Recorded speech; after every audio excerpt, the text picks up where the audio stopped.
Hey, this pop screen is amazing. It's going really well. I'm getting so many plosives. Yeah. It's just dealing with them. It's just like bashing them. Bum, bum, bum. Dealing with that. Dealing with that. Pew, pew, pew, pew. Beep, beep, beep, beep.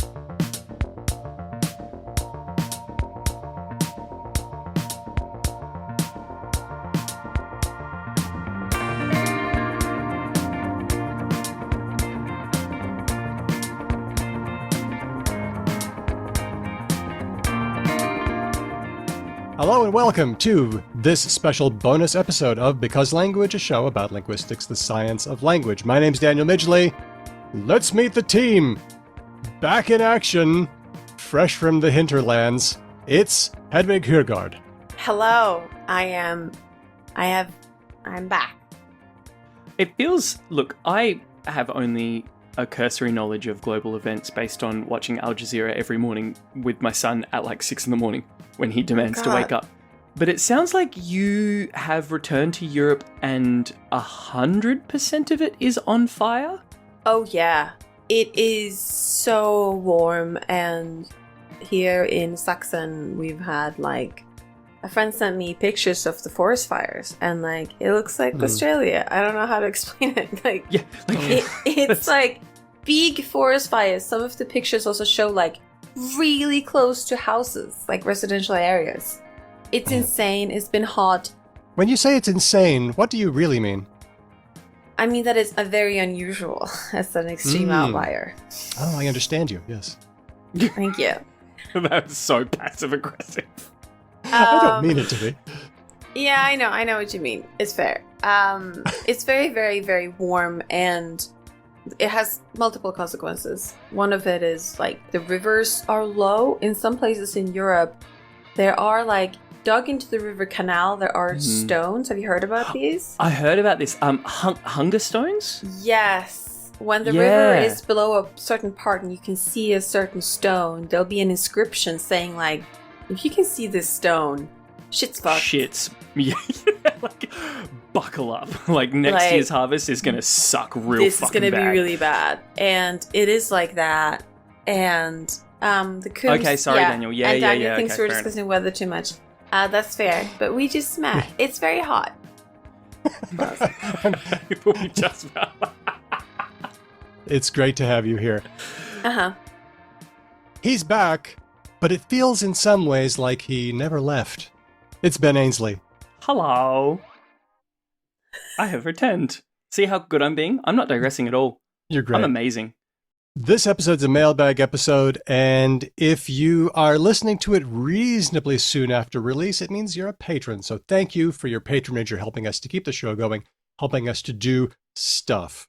And we hope that you enjoyed the benefits, like bonus episodes, Discord access, and lots of other stuff as well. If you're listening slightly later, why don't you become a patron? You can help the show. That's patreon.com/becauselangpod. All right. Who's ready to get to some mailbag questions? Juicy Q's. I'm ready for some juicy Q's. I'm ready for some juicy A's. So this one's from Matthias via email. Hi, Daniel and the team. I love your mailbag episodes. Here's my question. We're taught in school that morning is a time of day that goes from sometime in the night and all the way until the midday, noon at 12. Right, Hedvig? Are we good so far? Oh, I hear her Swedish kicking in. I don't like this. Wait. Let's get to the end of the question before we get the laundry list of your complaints. Yeah. Then there's the afternoon, evening, and then the night. What's the word for before noon? For example, German has Morgen for morning, Mittag for midday or noon, Nachmittag for after midday or afternoon, and so on. But it also has Vormittag, meaning before midday or before noon. Was there such a word in English previously and we just forgot about it? Or did English loan the word afternoon without also loaning before noon? Cheers, Matthias from Aarhus, Denmark. Hedvig has been making so many gestures. I feel like we need to just cede the floor entirely. Also, go on, then. Good job, Matthias, for suggesting two plausible hypotheses. Yeah, both of those were good, and I think it's probably one of those, and I was going to tell us which one. It feels like he's given us one of those little notes in school, like, do you like Jenny? Yes or no, please circle. And we've just got the option of just circling one of his answers and being like, here you go, mate. Yeah, no, and they're very plausible and good hypotheses.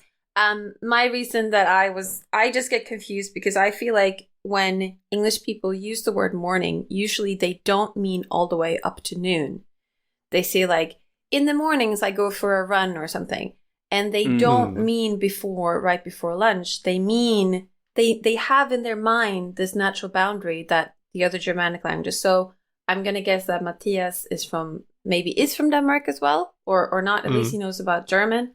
And I know about Swedish, and we have the same. We have förmiddag, vormittag.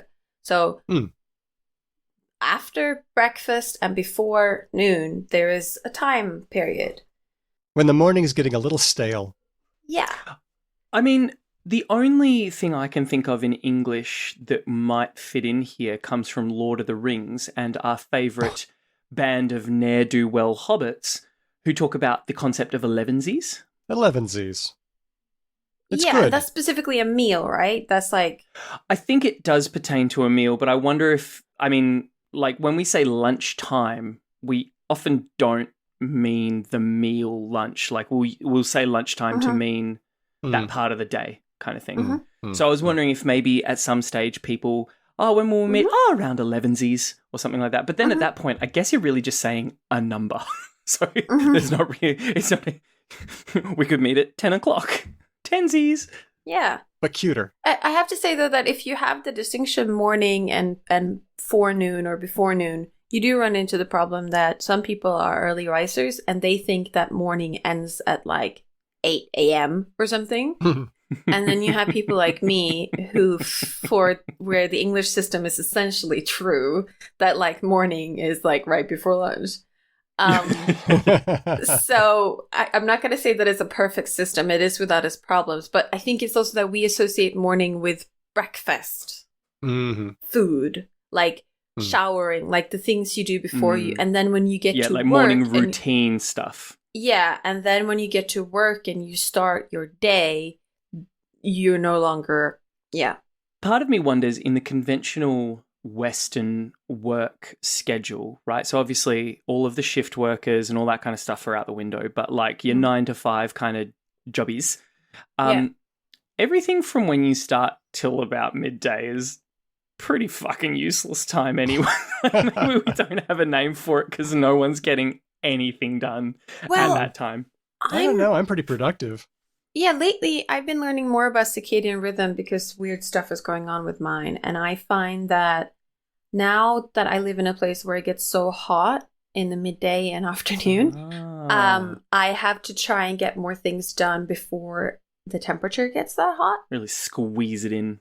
And I'm finding that a lot of my colleagues and friends already are early risers and they say the opposite. So they're like, I get more things done in the morning and then like in the afternoon, that's a waste of time. Whereas for me, it's more like what Ben described, that like mornings are a waste of time and afternoons is where it kicks in. I just take a really long time to get up to speed.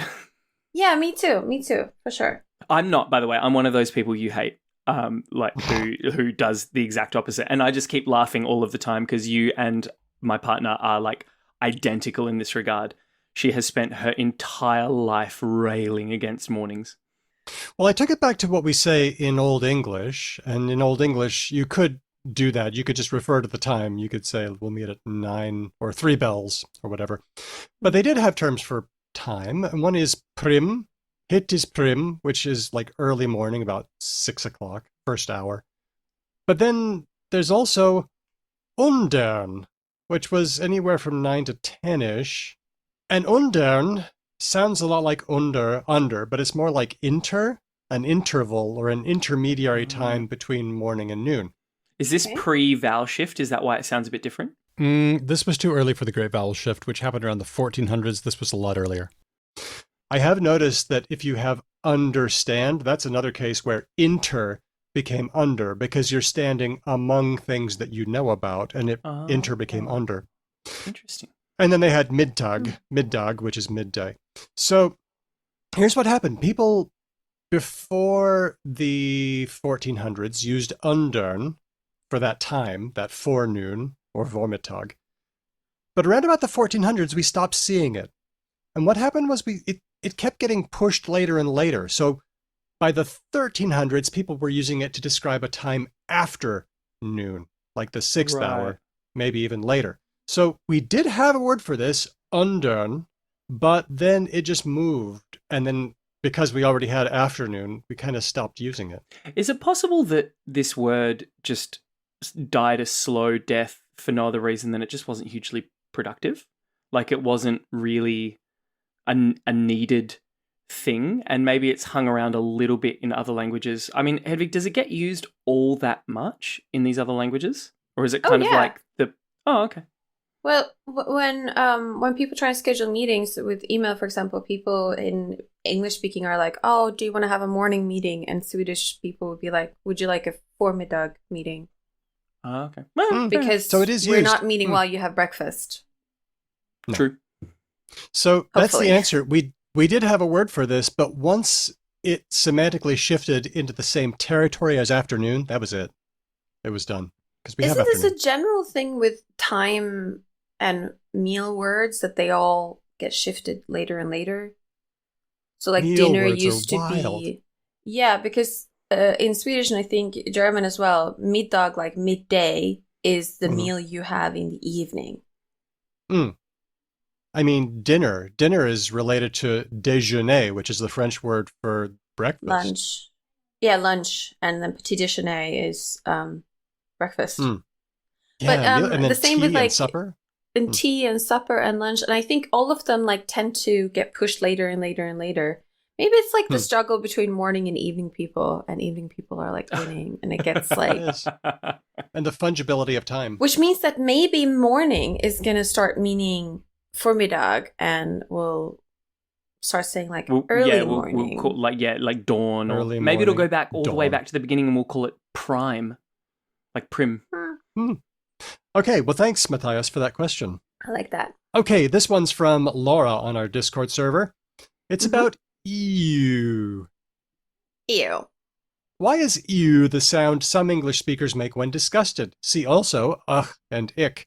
Why is aw or aw the sound we make at small cute things? What do speakers of other languages use? I focused on ew, but we could talk about aw if you want to. What's your experience with ew? I associate ew specifically with like Valley Girls and North Americans. Yeah. Same. Yeah, like it's Ew. like a real And it has- American. It'd be a bit interesting. nasal. Ew. Yeah. Oh my God. Ew. Ew. Oh, And it's fun to say.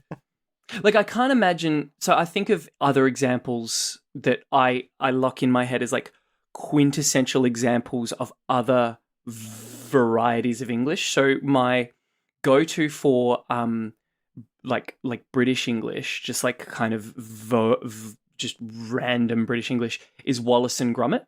I don't know why, it just is. And I can't picture Wallace saying ew in any way, shape, or form. Like it's That's just not in his... Do you know what I mean? Like picture Wallace saying that, and you kind of can't. I'm trying to think of can't. what Wallace and what they would say. I'm trying to think of something disgusting happening in their show and then them looking at it. But they would say like, "Oh no!" Like Yeah, exactly, right? Like it would be like, "Oh my!" Yeah. Do you know? This is just a side note about Wallace and Gromit. Do you know where they debuted? Where that first moon, Wallace and Gromit's Day Out on the Moon? I presume BBC. I know that they're from a northern English town, sort of between Manchester and Liverpool. Yeah. And they have like a Wallace and Gromit museum.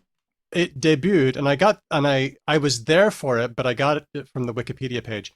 There used to be this animation festival that would go around America. It came to Salt Lake a few times, and I would go for a few years. And it was called the Spike and Mike Sick and Twisted Animation Festival.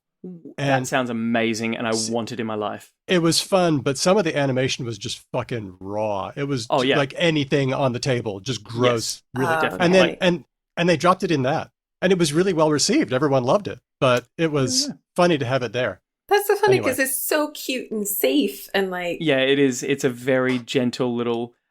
So where does ew come from, Daniel? Well, okay. So This is difficult because when you check out the etymology in lots of places, you see that it's imitative. And I think it is imitative.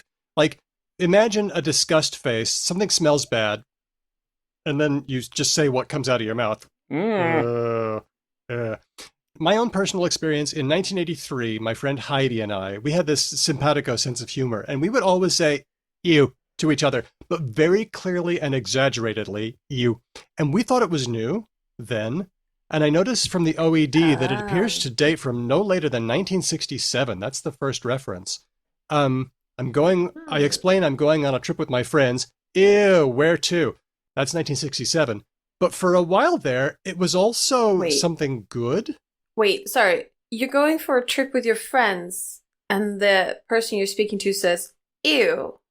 I'm not sure. I'm not sure about the references. I'm thinking we're giving it the wrong inflection in that usage, because Daniel, you were just saying how sometimes it could be a good thing as well. So I could picture a like, "Aw, where to?"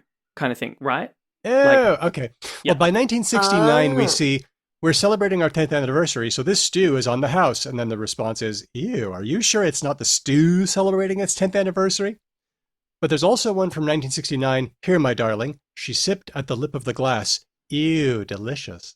Which is okay. Those so there are was all a little descriptions of O. Like, oh. Yeah. They're weird spellings of O. Only the stew one seems to be an ew. And it seems like that was a play on words, specifically. The Ew EW and in stew, yeah. Maybe. So, any experience with other languages and expressions of disgust? Because I'm seeing some patterns. I'm thinking that the spelling is going to be hard because it sounds like the precise vowel we're hitting and the intonation is mattering more, and it's hard to express that. So some of the examples you read there, if you change the intonation, it would be like quite different interpretations. Oh, where to? So it is, unfortunately, one of those words that you don't, one of those expressions and pragmatic tools that you actually don't find that much in language books. So like, in my head, when I'm doing an inventory of languages I've learned, I don't know what you say in French. Like, I don't know. Because I know that in Swedish we would say usch. Like oosh. What else would we say? Ugh. Like ugh. Like that, maybe. Yeah, kind of like an ugh. UGH. Yeah. And I'm thinking the only patterns I'm noticing is that like an openish or like a back vowel, I mean. And a low tone, whereas the cute ones are like higher pitched. Is there something to be said for like some linguistic approximation of vomiting?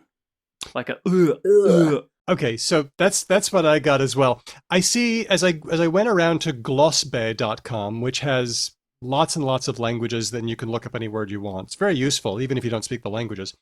I saw a bunch of different patterns. One was some kind of yuck or something like that.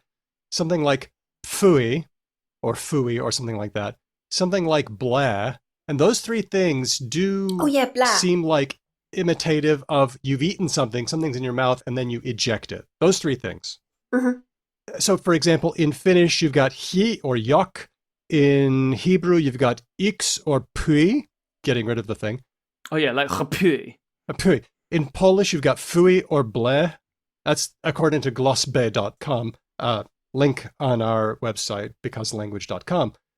But I feel like ew is really different because you're not trying to spit out or eject something that you've already taken in. It's just like the squinchy face and then what you say when you're making the squinchy face.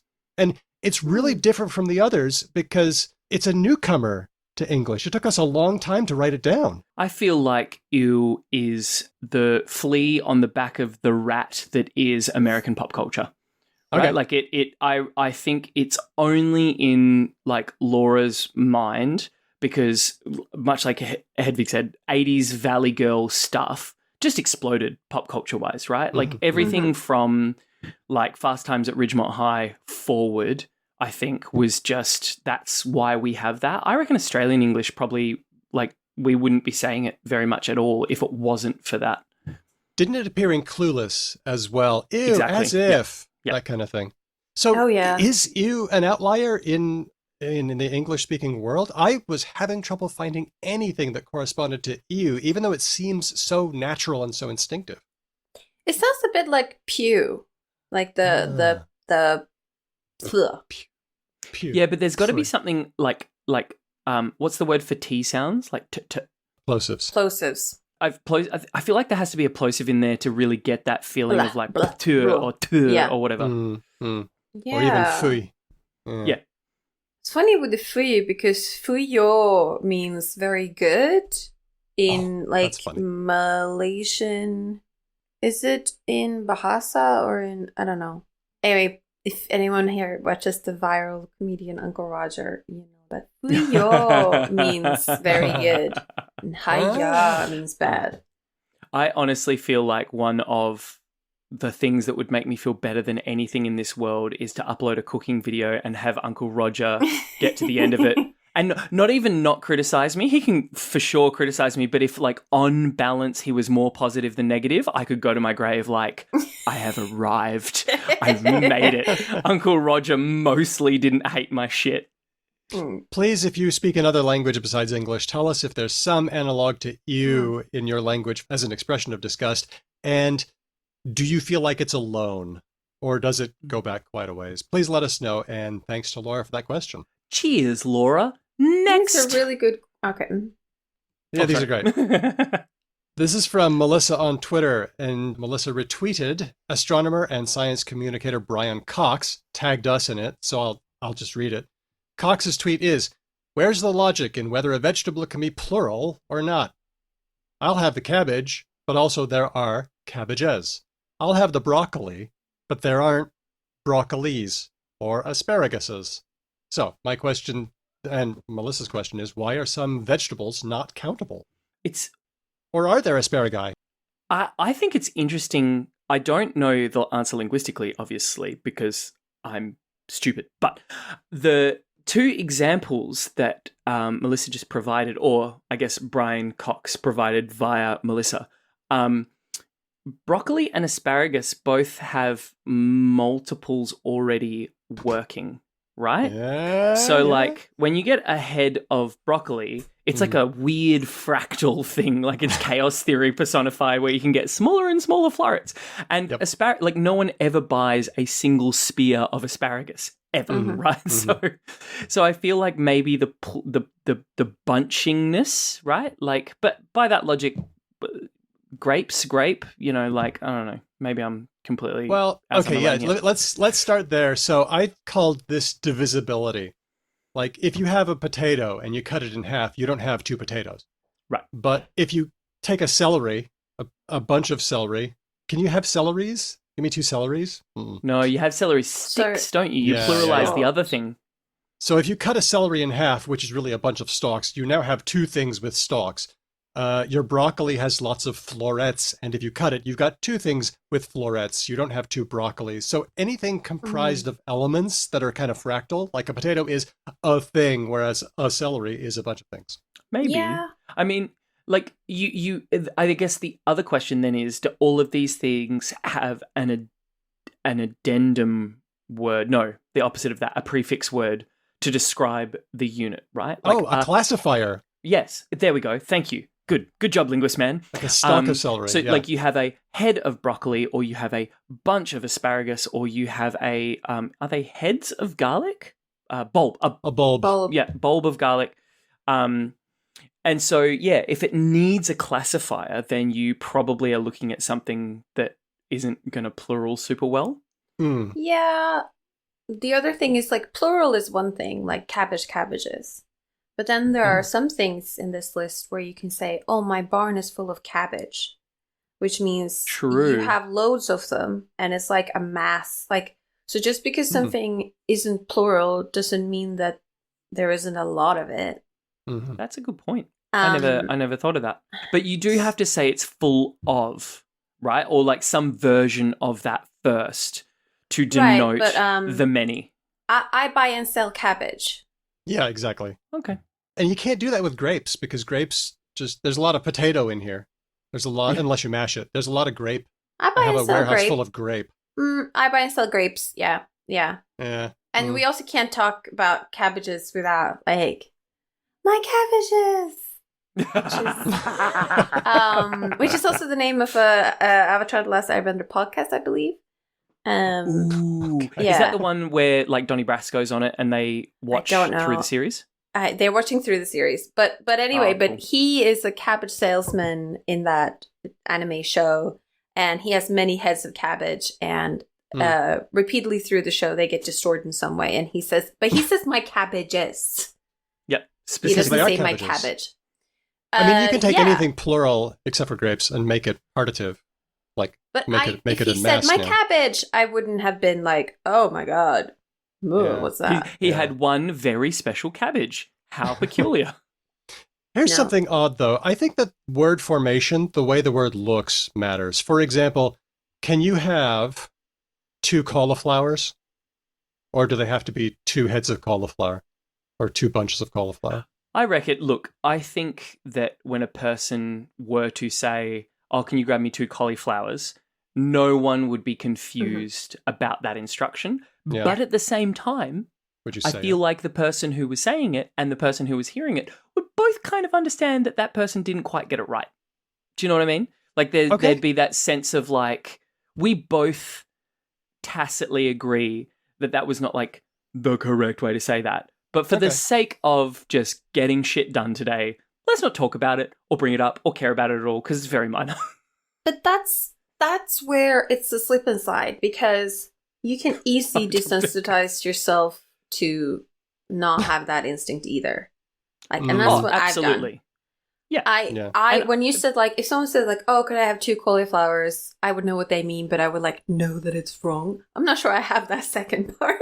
Like, To be fair, English is not your first language as well. Like, Yeah, but so you what? weren't. I mean, no. I'm not going there because that's no, that's fine. I But we're like native the speakers, same but in who Swedish, cares? when people do that kind of thing, I'm like, meh, I also, though, have got the sense that you're extremely fungible when it comes I to am. languages. I am. like, I am. like radically fungible. Yes. Well, I did take a look at lists. Like there are tons of ESL lists, for language learners. Which vegetables are mass ones and which ones are countable ones? And cauliflower comes up on a surprising number of countable lists. So a lot of people feel like cauliflower is at least marginally countable. And that's Interesting. weird because broccoli and cauliflower look the same. They're both Yeah, just yeah, as yeah. fractal as each other. It's just that one's And green and one's and also like are the same, right? They are the same. like They're the like same they're kind of part thing. of those like ridiculous plants that we've But that branded doesn't into matter. just It's mustard. One of them has the word flowers in it, and That's it. you have many flowers and one flower. And that is why I think that maybe the word formation has a little bit to do with this, not just divisibility. Interesting. That's what I think. And Very it fun. might also have to do with like the origin of roots, but modern speakers wouldn't know like that broccoli is alone from blah blah blah blah blah. But like Daniel was saying, the shape of it, like the ending vowels or the ending syllable, might have to do with it. We don't know, but it's a good question, Melissa. I think that the divisibility is a really good heuristic with maybe a little bit of, morphology, word formation on the end. Anyway, thank you, Melissa and Dr. Brian Cox. If you're a second language learner and you're listening to this and you're worried about this, if you find yourself making a so-called mistake on this and someone comments on it, take it as a good litmus test of like assholes. Yeah, 100%. Definitely, yes. And remember that our instincts on this, even for someone who's learned English as an L1, are marginal. And you don't have to feel bad about being a learner. Some of those learners are pretty sharp. All right, this one comes from Aria Flame on our Discord server.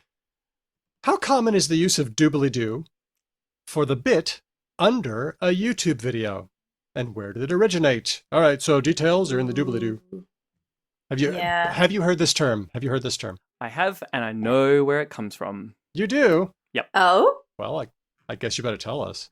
This is one of those random things where the question accidentally jagged my thing, like it jagged your thing. You know, like Wow. how sometimes Hedvig, now that you're on TikTok as well, perhaps you experience this. You know how sometimes you see the source of a sound that blows up before it blows up, and then it blows up, and you're just like, I was there when the old magics were written.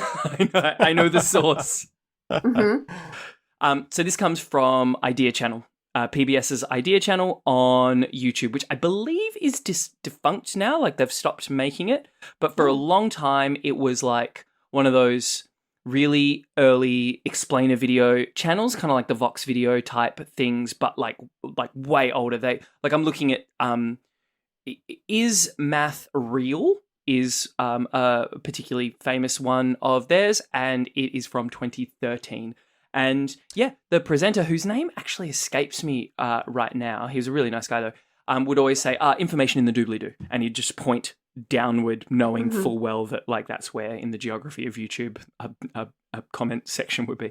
So about 2013, you've got it? Okay. I've got it here, yes. Are you telling me that I'm wrong? Can we take it back farther? Okay, let's find out. Okay. Wayback Machine. I can take it to 2009. Okay. I don't know if the Idea channel was still doing their thing then, though. So that but it wasn't the Idea channel. We'll take it. We'll put a link to this on in the our doobly-doo website in the doobly-doo. Good. It appears to have been first used in 2009 by Wheezy Waiter, whose real name is Craig Benzine. So describe things as in the doobly-doo. He also used the term describey, so the details are in the describey. But he started using doobly-doo, and then it got picked up by the Vlog Brothers. Ah, there we go. Frank and John. Then it went nuts. That's about right. But that appears to be the first instance that I can find, and many people who have looked into this have said that's the first one that they can find as well. So if you can take it back farther than Wheezy Waiter, some people just have a wild number of videos. That's funny because, like, I think the first YouTube video is like 2005. My Day at the Zoo, right? Oh, Wow, that's I right. didn't know this. Yeah. It's like, I think it's one of the like YouTube employees. And then like it starts kicking up proper speed in like 2007-ish. And then you get like, I really like YouTube history. And I was watching it avidly during this time and like everything.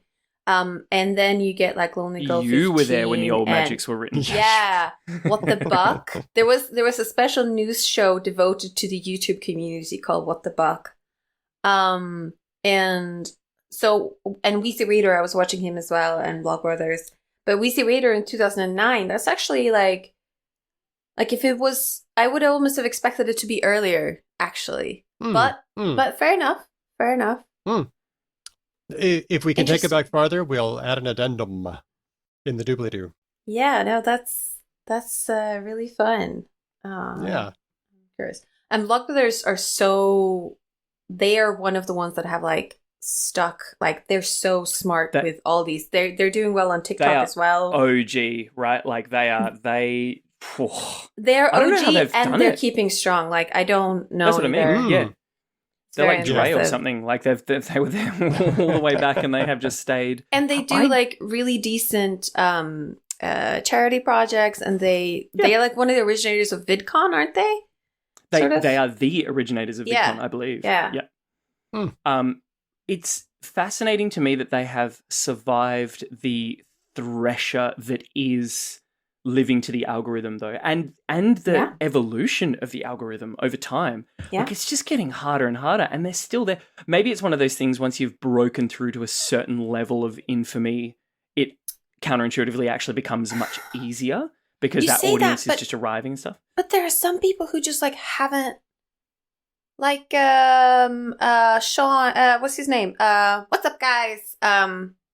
You've just described the start of every vlog. No, I haven't. No, I haven't. What's up, guys? He was so big. Oh, shit. His name is... Fuck. And he did a thing with Jeffree Star. Ah! Do you know what's happened here is we've accidentally like Shane Dawson. Okay. There we go. Shane It's Dawson Lawrence was like Jesterton.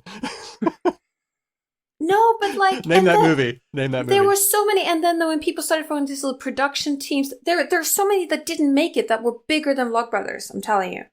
So we've accidentally tripped and fallen through Hedvig's nostalgia window. That's what's happening right now. Yeah. And I just love a good tip of the tongue phenomenon. But it's also it's special for me because it's one of those things, and I think a lot of other millennials or maybe Gen Z people can identify with this as well. I watched a lot of YouTube, and like was really into these things. No one in my family, no one in my school. Yeah. Right? My Mm. So window you to this had to find your community people. was through the screen.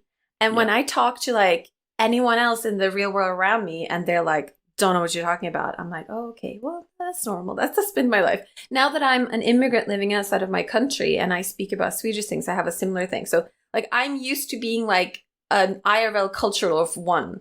So when I meet someone who like knows who Jenna Marbles is, I get very intense because it's like being like permanently in a diaspora or something. It's Yeah, I get it. It's like being a metal fan in a small Midwestern town and then running into another metal fan and just being like, Disturbed and Metallica and Megadeth. Yeah. Yeah. And then also finding out that like your little cultural niche interest actually don't necessarily align to being compatible people. Because sometimes I meet people where like they've watched the same YouTube videos and we do not get along. And it's like, oh, cultural diet is not a personality. I get it now. Can I just share a story like that? I had a mission companion. Here I am with a guy named, well, I won't name him. But we both like the same kind of music. And one night we were waiting for a train in Perth and he said, what musician would you like to meet? And I said, actually, I think the most interesting person would be Bill Nelson. And he was like, I'm the only one who knows Bill Nelson. You don't know. Who told you to say that? Did someone put you out to saying that? And he made me sing a bunch of Bill Nelson songs to prove. Oh, God. People like that. So because he was so What was their unreleased bad. first EP that no one even knows about? And I knew it, and it was just that he was so used to being misunderstood as a kid in Utah that Fair enough. he couldn't believe anyone shared his esoteric interests. Anyway, let's keep moving on. Thank you. Diego on our Discord server asks, the word whoa, is it spelled WOAH or WHOA or both ways? Just to make this easier, we're going to aspirate the H when we say these. So we're going to say either whoa or whoa. Jesus, or some combination of those. It's going to be great. Which one do you say or write? Well, this is the thing. We all say whoa the same way, right? First of all, let's just establish that. Yeah. None of us say it as like a surfer dude. I think that we're standardizing something where we have a unique opportunity to not do so. So when it comes to things like yuck and ew and oh and aw and whoa, these are not always included in teaching materials. They're weirdly, like, inconsistently picked up by dictionaries. And it's one of those things where the spoken word is still ruling and the written word is trying to imitate. And where the written medium is not as good at doing this as the spoken medium is. So I think we have an opportunity to let 1,000 flowers bloom. And I think we should. So, I really like that. Only a linguist could be like 1,000 flowers bloom over like where the H goes in word. Yeah, but there's so much agree. standardizing and like I agree. I do. Screw I do. it. As much as I mock, I do actually agree with you. And the other one that I would throw on the table is yeah. Yeah? I think yeah is a bit more standardized, but I've seen yeah spelt YEA, YER by some people. Yeah. And then obviously the YEAH that most people would be familiar with. It's that H again. That H again. Did you say R? YER, like yer? Yeah. Is that Australians writing it like that? No, this is other people. Really? Mm-hmm. Odd. Well, look, this... a minority example, I agree, but I it's know. out there. It's one of the 1,000 flowers, Hedvig. Don't flower shame it. No, I'm trying to look at where the flower is blooming. Is it like on Speak Like a Pirate Day? You're seeing this? No. It was What happened on Speak Like a Pirate Day? I think it's like just northern English, right? Like yar, that kind of thing. Oh, yeah. Well, I have texted my husband to come and bring me milk, and I can query him when he does. You guys can get married now in Denmark, at least. So we don't see whoa in very many dictionaries at first. We start seeing it in 1864. By the way, this all comes from a wonderful article by Merriam-Webster. We'll slap that up on the website. A acceptable stand-in if you can't get access to the best English dictionary. They added value. So in 1864, we start seeing ho used to stop a team of animals. Ho! Oh, yeah. Also, as a way of attracting attention to something like land ho. Or like, ho there, on the ridge. Precisely. Right. But eventually, ho turned to woe, but there were a lot of spellings, including a lot that didn't have any H at all. So this is an area where two versions are duking it out. The accepted form is whoa, and most dictionaries have this. What? But woe is creeping in. And some dictionaries are considering entering woe as a variant spelling of whoa. In fact, I've even seen whoa. Oh, with an H at the beginning and the end. Oh, Yeah. Way to split the difference, you fence sitters. Let 1,000 flowers bloom. Yeah, but were not you on su- either side. Were you surprised to find that whoa is probably the most popular, and you do the other one? Where do you put the H? Are you asking us or our listeners? I can't I'm tell. asking you. Okay. Asking I you. don't use woe very much. Perhaps there's like an understatedness to how I communicate via text message that Mhm. I'm only now becoming aware of. But something would need to be pretty huge for me to bust out a woe, right? Like it would need to be, a friend texting and saying, hey, look, me and whoever that I've been with for like 6 years, I think we're ending things. And I would be like, whoa, that's huge. Are you okay? Like that sort of thing. I wouldn't use woe for very many things. In which case you would put it at? Put me on the spot, probably whoa. Okay. All right. If I would do WOAH, but I think that in many settings I would write wow instead. WOW. Yeah, okay. All right. Well, it's pretty interesting, and I am down with variety. I think that we should encourage it. And anyway, younger people with the whoa variant are probably coming up. So I think this is going to get more varied and not less. Oh no, it's going to be another thing where Gen Z call me cringy boomer because I put the H in the wrong part of fucking word or whatever. Well, it's not Hey. too late to turn this around, Ben. You can. Ben, No, Speaking but of- that's even worse. Just trying to be like that. I can be one of the cool kids. I put my H N, man. But not obviously so. Not obviously. Oh, so what's the It's like bougie. What's the word they use? We've talked about it before. chuggy, but they don't use so it. fucking chuggy. It's No, They don't use it's it. out. It just Yeah. gets cycled in and cycled out again. Yeah. Oh, okay. Yes. Go.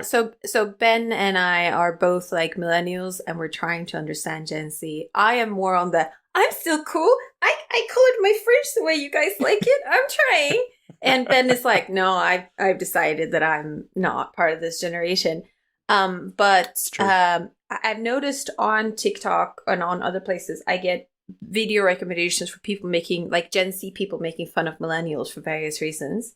All the time. And I've noticed that, and I don't mean this as like a way of and hype, but a lot of them are about things that Americans do, Oh, okay. and that fair I'm enough. like, oh, I never called dogs doggo in real life.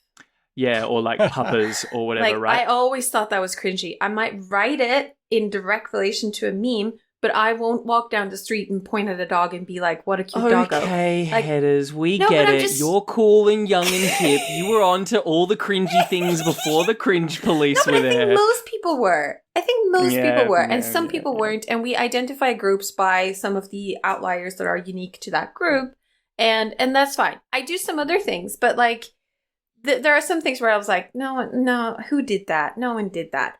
Anyway, the other thing that I was going to nominate as a word of the week, but I didn't because we didn't have a word of the week. But can No. I say it anyway? It's related. Yes. We're just playing fast and loose with the rules. Millennial pause. Yes, I've heard about this. We had the millennial whoop, and now it's millennial pause. Yeah. So apparently, millennials.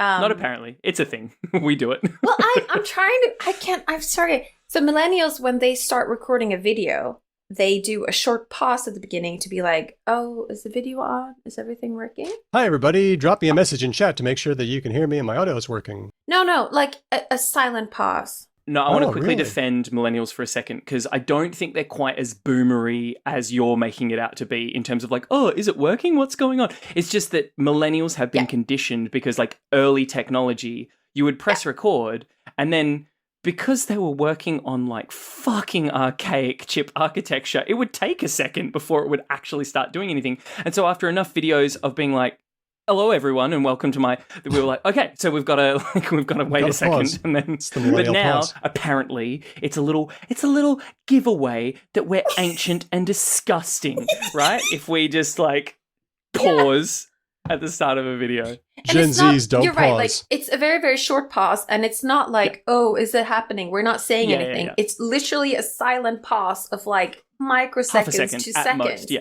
totally. Like yeah. tiny. And apparently the Gen Zers have like noticed this. Oh, and are, look like, at Granny's making fun little of us. weight. And it's so funny. It's like, well, fuck you all. Like, I don't know. Yeah, so see, you see what I'm feeling? I wanted to clarify, and I was going to do this at the end to just put a button on this little section before we move on. You, before Hedvig, said Ben's just accepted, or he's decided that he's not. No. Oh no.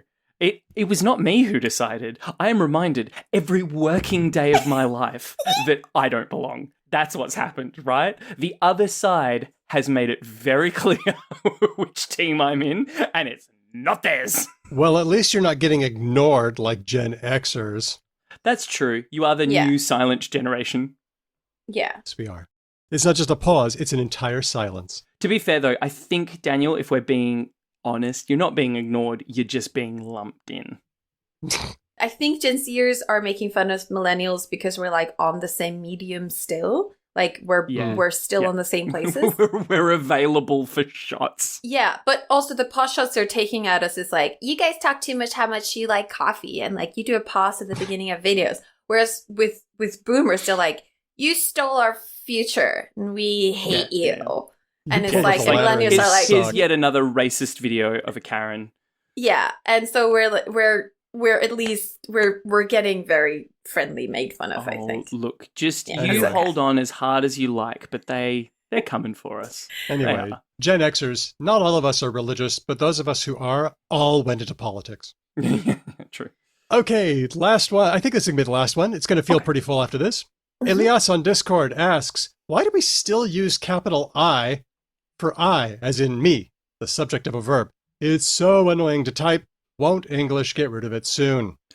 You know what they say? When you assume, Elias, you make an ass out of you and me.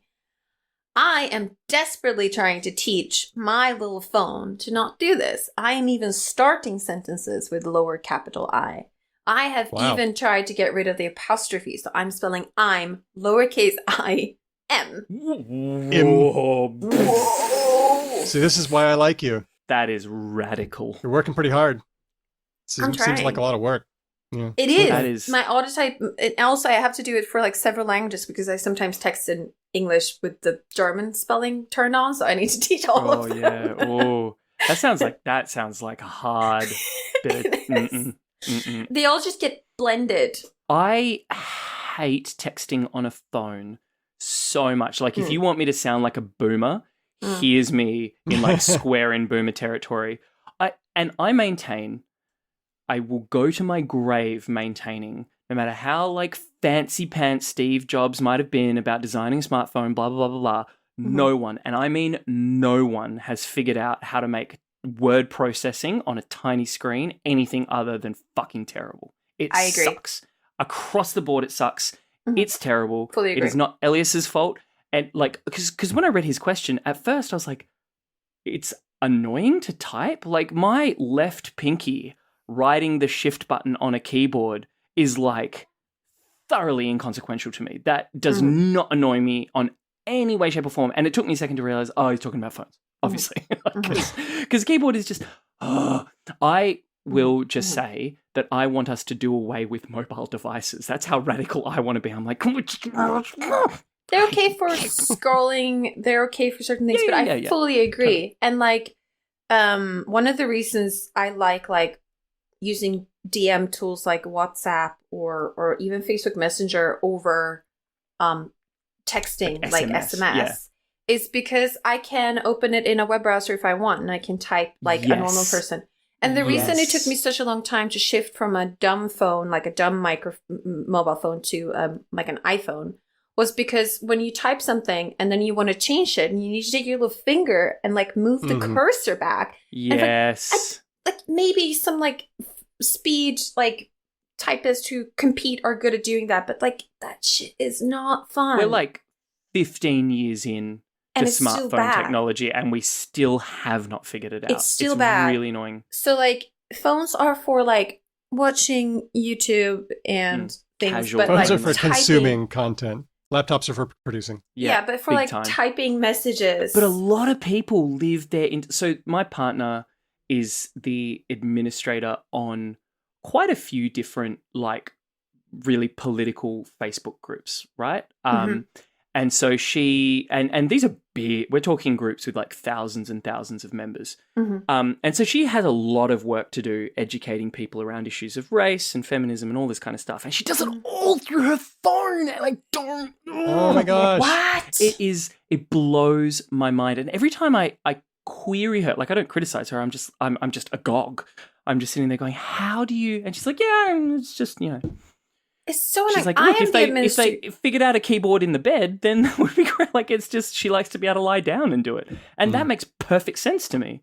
But the annoyance of the phone would outweigh the comfort of the lying down for me by a very large margin.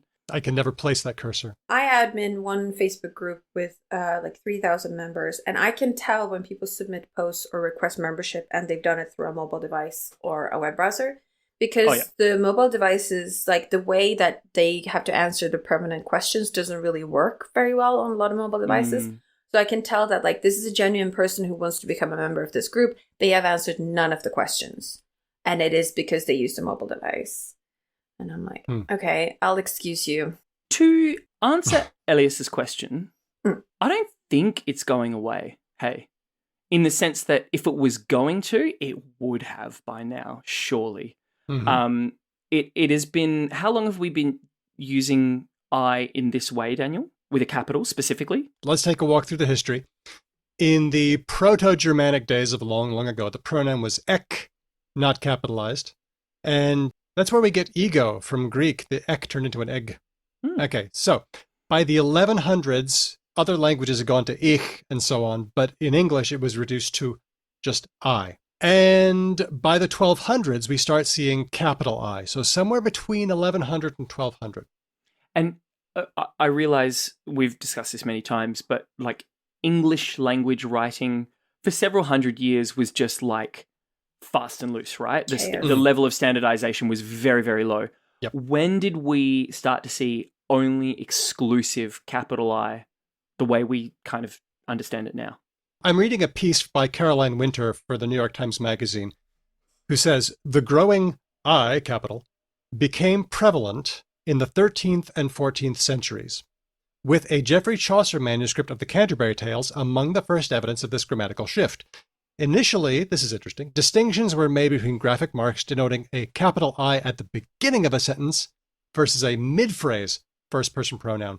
Okay. Yet these variations eventually fell by the wayside, leaving us with our all-purpose capital I, a potent change apparently made for simplicity's sake. I mean, look, if it's 600 years of consistent uniform usage, that's a long time for anything in language. Yep. But also the modern technology, this is actually quite an easy rule to implement. Yeah, true. If you see it all by itself, just cap. There's basically nothing else. So if it's start of a sentence or a space and then an I and then a space, teaching a computer to make that capital is super easy. And there are basically no problems with it because it's very rarely that you actually want to use a lowercase in that situation. This is actually such a prevalent rule that it spreads to other languages. So like in Samoan texting, I is just like a preposition. And you want to have it lowercase, but because everyone uses computers with English dictionaries, they're starting to capitalize that because that's how the phone does it, and is annoying as fuck. But wow.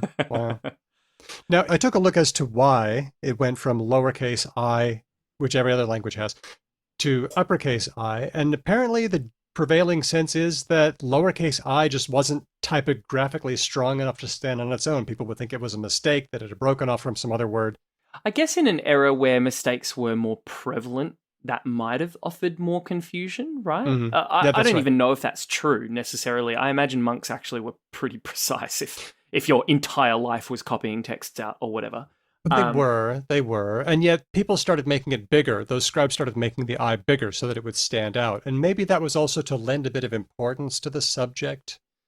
So there may have been a number of motivators, but partly typographic, partly semantic. I became capital I, and it still is today. Yeah, sorry, Elias. I think it's staying. And I think we're stuck. Hedvig, power to you for like screaming at clouds. I salute you, madam. Yeah. Thanks, Elias. This was a great question. Let's take a bit of a comment from John on Facebook. John says, listening to episode 46, in the beginning, when you're talking about dictionaries, Ben says XYZ and Daniel says XYZ. This is the opposite of what I would have expected given your origins. Yeah, yep. Welcome to the wild and crazy world of Ben and Daniel. Yeah, what's going on? I think I'm... Well, let me tell you, Daniel. Yeah? Daniel is a man who grew up in America and then came and lived here. And Ben is a man who was born here and then did some growing up in America. And Do I you think that's we where you got it? Yeah, 100%. Oh, Definitely. Okay. Yep. Okay. I was just in America at the time that learning your alphabet was a thing, right? So like in year 1 and year 2 and that sort of thing. And also like Sesame Street and whatnot and so forth. Whereas Daniel, you came here later, but you've reached the midpoint, right? Like you're past the point of no return. To use Back to the Future 3 parlance, you've gone past the windmill, mate. So I think you just kind of affected it originally. I And like now, it, yeah. And now you've got little ones again in Australia. And so this is the 4th go round of having little ones in Australia. So there's only so much like watching Australian children's TV a person can possibly subject themselves to before you just osmosize Z, I imagine. There has been an interesting pattern with alphabet songs. The Wiggles go W, X, Y, Z, or Z, so they managed to work it in there. Yeah, because And they want then- that sweet American dollar. Yeah. I see Well, you, Wiggles. I It's see both. you. It's both. And then Regurgitator, who has made an unusual foray into children's music, has an ABC song. What? Yeah, the Gurge. Yep. Right. With the Unknown to me. Very famous for their song "I Will Lick Your Asshole." Mhm. So their alphabet song goes W, X, Y, and Z. I said A, and it goes back to A. So they rhyme Z with said, and it makes the song work. There you go. Interesting, huh? Yes, you're right, John. Daniel and I are freaky, bizarre, linguistic abominations. Thank you for pointing it out. Mm-hmm. The real question is not how you pronounce the last letter of the alphabet, but how you Oh. pronounce the first letter of my name. Yes. Is it? I- Is What it did you H or say, Ben? H? Oh, sorry. It took me a second. I was just like, am I supposed to be saying Edvig? Like I just, Oh, no. I did, yeah, no. I get it now. I don't say H either. Okay. Because I genuinely think it's because like during the sing-songy period of my life where that shit was going down, I was just taught the American way. Daniel, what It's a do you bit say? stigmatized saying H, isn't it? That is the other thing is Yep. the part of my family that I had the most to do, and we don't need to get into a whole thing about Ben's family, but basically the well-off and the working class came together to create Ben Ainsley, and the side of the family that would say H, I should say, sorry, I can't even get it out. The side of the family that would say H is the side of the family I didn't have as much to do with and was stigmatized for shitty classist reasons. Yeah. And Daniel? Which is funny because H and H, I mean, I always say H because Americanism, and I never quite identify with H. But remember that H aspiration is one of those things that's gone in and out of fashion. So it used to be that you would have herbal being the prestige pronunciation, and then herbal. The rich people drop the H, and that was considered. So you had hotel and honest and hour and Is that like herb. mid-Atlantic shit? Is that what that is? Not that late, Oh, okay. about the 1800s, where dropping your H's was fashionable, and then it just went back and forth. So just like R versus R-less, it's one of those things that's flipped back and forth, and if you got on the wrong side of it, then you were stigmatized, and that's Can how... I share a great word I heard the other day? Not Please. a word of the week. It's a gift to the audience and to you too. I was watching a TikTok about a person making a particular dish, and this creator was like, "Oh, and I'm adding heaps of these things because I want it to be really." She's American, so she said herbaceous, but like the word herbaceous. Oh, it's like bodacious, but herby. I love it. I love it. I like it. Digging it. Speaking of the thing you just talked about dropping, you can see some remnants of it with fancy people in England saying "an hotel." Yes, yeah. And historic, classic. and historic, and it's really annoying. But I hate it. Yeah, I do as well. Say, But that's the H. old style. That's the old way. I say H both because fuck classism and also because it's like the letter H. You have to. It's better if it's it at makes the more beginning. sense. It does. It should be does. Sound in like Yeah. It should be at the start, please. Testify. They all do, except for Wobblewoo. Well, L and Yeah. M and those things have a vowel before. They all contain their sound somewhere. Yeah. It's a really good example of how the way you say even something as small as a letter can be picked up and used as a social variable by us ourselves to show affiliation or distance. Big thanks to everybody who gave us questions, who hung out with us on Discord. We're having a lot of fun. You should give it a try if you're a patron. If you're not, thanks for becoming one. If you are not a patron, there are other ways you can support the show. If you like the show and if you like what we do, here are some of the things. You can send us ideas and feedback in multiple places. You can follow us.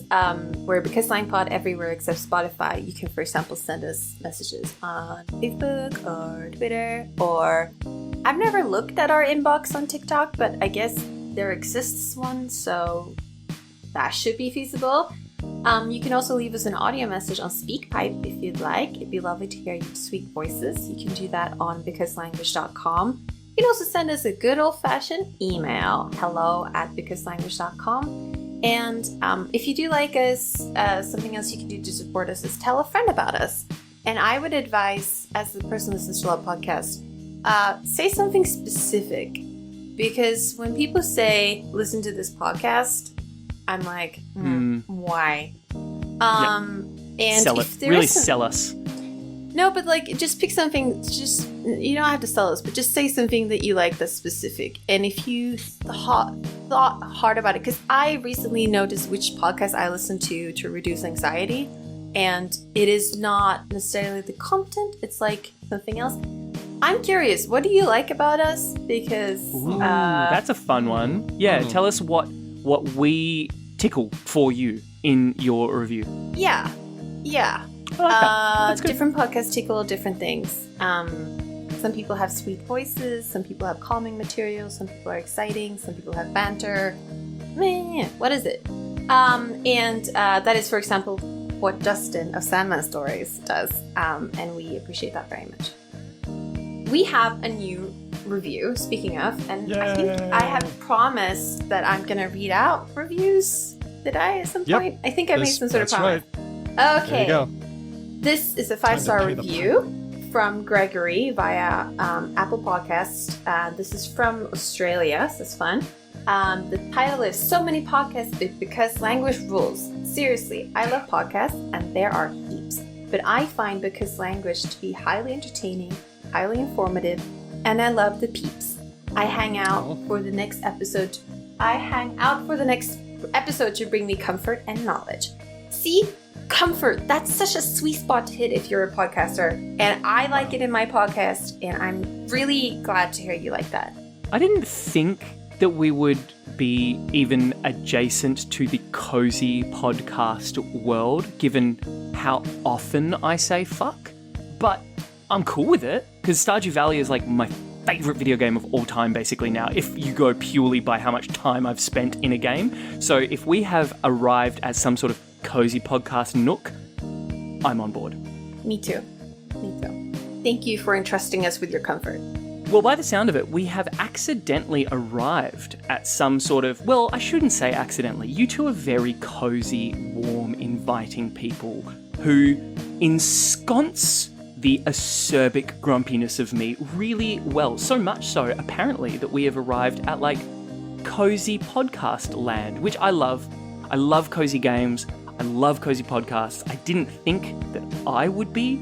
like that my podcast would be a cozy podcast because of how often I say fuck and get really angry at people. But here we are, and I'm really stoked with that. And so to all of our patrons who allow us to exist in this cozy little podcast nook, I would like to extend a personalised thank you to all of you. And that goes out to Dustin, Termy, Elias, Matt, Whitney, Chris L, Helen, Udo, Jack, Farrowcat, Lord Mortis, Grammar Yen, Larry, Christopher, Andy B, James, Nigel, Meredith, Kate, Nazrin, Aisha, Moe, Steele, Manu, Roger, Rianne, Colleen, Ignacio, Sonic, Snedgehog, Kevin, Jeff, Andy from Logophilia, Stan, Kathy, Rush, Cheyenne, Felicity, Amir, Canny Archer, Tim, Alyssa, Chris W, and Kate B, who we have said many times, but we will continue to say many times, just destroyed the one-time donation button on our website. And if you are similarly inclined to annihilate us with a single donation, you can go ahead and do the same.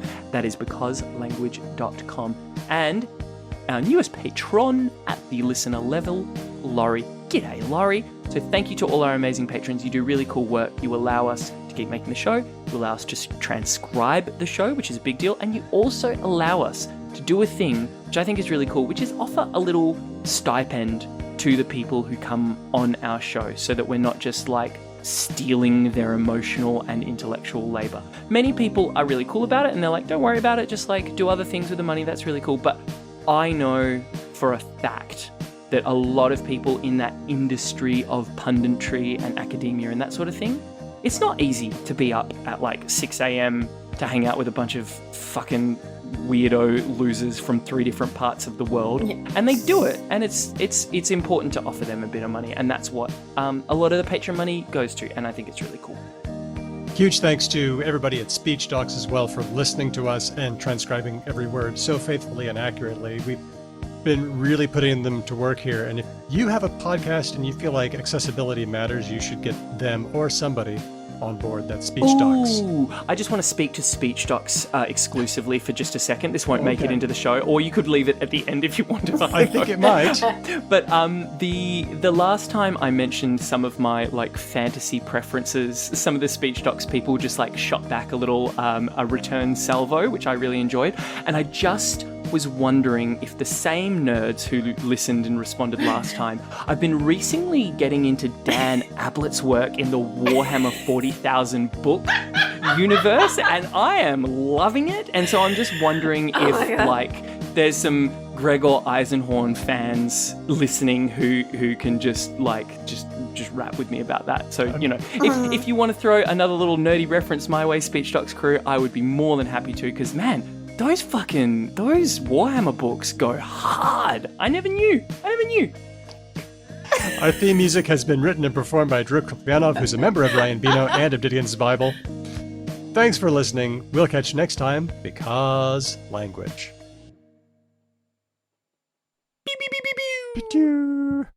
Our pal Ellen from Grammar Table had a tweet about big dick energy.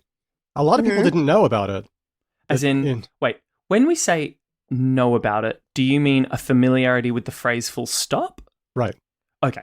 A lot of people did not know that it's the quiet confidence that comes from apparently having a big dick, although we know that people without penises can have big dick energy as well. Yeah. Well, I've always found big dick energy to be a kind of aspect of toxic masculinity alongside the friend zone. I know it's a thing that tends to get used by women as an appellate towards men, which I think has probably given it like a bit of cover as like a social thing. But I've always found the idea to be born out of a pretty gross kind of machismo, masculinity kind of space. Says the guy with the tiny penis. Sorry. Size doesn't matter. I was wondering if we could modify the expression. I think that big duck energy would be very good. Imagine that you're walking around with a big duck under your arm and you're like, yeah. And the duck is like, yeah. Almost Big duck like a weird sort of inexplicable kind of pimp persona. Is that what you're going for there? Like a person with a ginormous fluffy hat who's just like, I don't even need to explain this. I'm amazing. I was trying to uncouple it from a gross sexual metaphor. So I think the duck, but you know the silly. sexual side of ducks, though, right? Like it gets real bad real fast. Yeah, I know. I don't think we need to modify it. I discovered when we were talking about it in my mind that I had already very early uncoupled it. Like, yeah. I am not thinking about large penises. I had to go out of my way in my head to think about it. And then I was like, well, those two things don't seem to have to do with each other. So yeah, but whenever I mention the phrase, I feel like I have to go on a tangent of reams and reams of explanation uncoupling I suspect, Daniel, if I may. Do you think I'm overcompensating for something? I think perhaps Exmo rears its ugly head. Like a lifetime of like fairly puritanical attitudes towards sex is like, it's dug in deep. To be honest, getting rid of obscure language taboos about deity was kind of the easiest part. Especially as a linguist. Should we do a show? Okay. Well, what are we doing? Okay, hang on. Questions? More questions? Let me just Even more questions? I have one more trivia about the Danes. Oh, fun. In order to go through the process and you have to prove that you're in a relationship and like have been for as long as you say you've been. Or is there some sort of creepy sex test? Yeah, no. They want to see screenshots of direct messages you've sent. And they need to be like obviously dated to the time when you say you started dating. And they need to be messages that like confirm some kind of relationship. They can't just be like, hey, can you buy more cheese? They need to be like, I love you. You're my one and only. So you need to honest, text that. I would feel uncomfortable because there is some stuff that has been communicated between my partner and I that I don't need other people seeing. Oh, I mean, obviously you can choose, and you can just choose a few examples. So, but can also you imagine you have to the people find whose job it is to read it? Yeah. Oh. But also you need to find messages where you're like, I love you, which like most of the time text messages you're like, oh, I'm running late. Yeah. Like, or, I really enjoyed our date last night and I don't know, I think this could be something more. Let's just see where this goes. Yeah, like who texts that? Yeah, maybe people do. Anyway, we found somewhere where it was like, I love you. We sent that to the dates. You're not even comfortable with it now. A story that's like third hand. I'm not. Most of it is honestly like, we need more milk. Like, look, a lot of partnership boils down to like boring, procedural life admin. But anybody who sees that should be like, yeah, that's for real. Yeah, right? Like that is the true marker. Have you been buying this person milk for like 6 years? That's marriage material. It's real. It's real. That person's a keeper. Like even if you were just housemates for that time, but you were the person regularly buying those things, like that's enough as far as I'm concerned.